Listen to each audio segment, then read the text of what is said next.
শেখ হাসিনা নিজস্ব সিদ্ধান্ত নেওয়ার কোনো এখতিয়ারই নেই, স্বাধীনতাও নেই। শেখ হাসিনা দিল্লিতে আশ্রিত অবস্থায় আছেন। তিনি দেশ থেকে তার নিজের দল, নেতাকর্মী, দেশ সবাইকে ত্যাগ করে কাপুরুষের মতো পালিয়ে গিয়েছেন দিল্লিতে। শেখ হাসিনার রায় অলরেডি হয়ে গিয়েছে, এখন এটা কার্যকর করতে হবে। শেখ হাসিনা যদি দেশে ফিরে, কেবলমাত্র ফিরবে ফাঁসির রায় কার্যকর হওয়ার জন্য। ফলে সেটার জন্য আমরাও চাই যে ফাঁসির রায় কার্যকর হোক, শেখ হাসিনা সহ অন্য যাদের বিরুদ্ধেই এই রায় হয়েছে।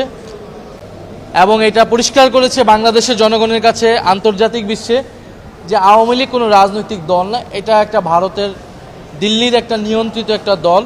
ফলে শেখ হাসিনার সিদ্ধান্ত শেখ হাসিনার সিদ্ধান্ত না, দিল্লি থেকে তাকে যতটুকু পারমিট করা হয়, পারমিশন দেওয়া হয়, সে অনুযায়ী সে কথা বলেন। ফলে শেখ হাসিনা আসবেন কি আসবেন না, কিভাবে আসবেন, বিচার হবে কিনা, এটা মূলত দিল্লির সাথে সিদ্ধান্ত। ঢাকার সাথে দিল্লির কূটনৈতিক রাজনৈতিক বোঝাপড়াই উপর এটা নির্ভর করবে। শেখ হাসিনা বা আওয়ামী লীগ তো এখন আর কোনো রাজনৈতিক দলই না, সেটা তো শেখ হাসিনা ঠিক করবে না। সে কিভাবে আসবে, সে কাদেরকে নিয়ে আসবে, সে সারেন্ডার করবে কি করবেন, এটা ঠিক করতে হবে বাংলাদেশ সরকারকে। এবং বাংলাদেশ সরকার এটা কথা বলবে দিল্লির সাথে, এখানে আর কোনো পক্ষ নাই। ফলে এটা সরকার ঠিক করবে তাকে কখন আনবে, কিভাবে আনবে এবং কিভাবে বিচারের রায় কার্যকর করবে, এবং সকল প্রস্তুতি নিয়েই তাকে আনতে হবে। না, আমাদের কাছে তো সন্তোষজনক মনে হয় নাই। হাসানুল হক ইনুর রায় বিচার ব্যবস্থা এবং ট্রাইব্যুনালকে প্রশ্নবিদ্ধ করেছে, এবং সরকারের কোনো প্রতিক্রিয়াও আমরা সেটা পাই নাই। সরকার তো একটা রাজনৈতিক দলও, সেই দলের জায়গা থেকেও কিন্তু আমরা কোনো প্রতিক্রিয়া পাই নাই। ফলে আমরা তো এটা সন্তোষজনক নয়। তবে যেটা কোনো ধরনের অস্থিতিশীলতা এবং শেখ হাসিনাকে কেন্দ্র বা আওয়ামী লীগকে কেন্দ্র করে রাজনৈতিক পরিস্থিতি উত্তপ্ত করার যদি কোনো ধরনের পায়তারা প্রচেষ্টা হয়, সরকার যদি সেটাকে প্রশ্রয় দেয়, এটা সবচেয়ে বেশি ক্ষতির সম্মুখীন সরকারই হবে।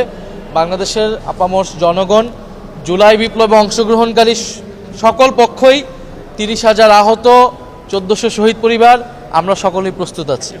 আন্তর্জাতিক শুধু না, দেশীয় মিডিয়া, মানে মিডিয়ার মাধ্যমে একটা আওয়ামী লীগকে স্বাভাবিকীকরণের প্রক্রিয়া চলমান আছে।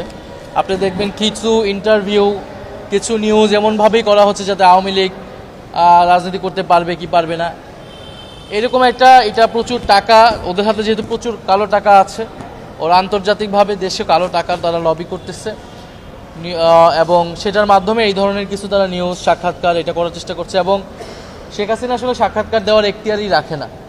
এটা আমাদের ভারতীয় দূতাবাসকে, দিল্লিকে এটা কঠোরভাবে বাংলাদেশ সরকারের বার্তা দেওয়া উচিত। শেখ হাসিনা দিল্লিতে বসে থাকা অবস্থায় ফাঁসির রায়ে দণ্ডিত একজন আসামি, তিনি কোনো ধরনের ইন্টারভিউ বা কর্মসূচি ঘোষণা এটা করতে পারেন না। এটা দেশের অস্থিতিশীলতা তৈরি করছে, দেশের শান্তি শৃঙ্খলা, স্বাধীনতা, সার্বভৌমত্বের বিরুদ্ধে তারা কাজ করছে। এটা কূটনৈতিকভাবে বাংলাদেশ সরকারের এটা আসলে দিল্লির সাথে কথা বলা উচিত।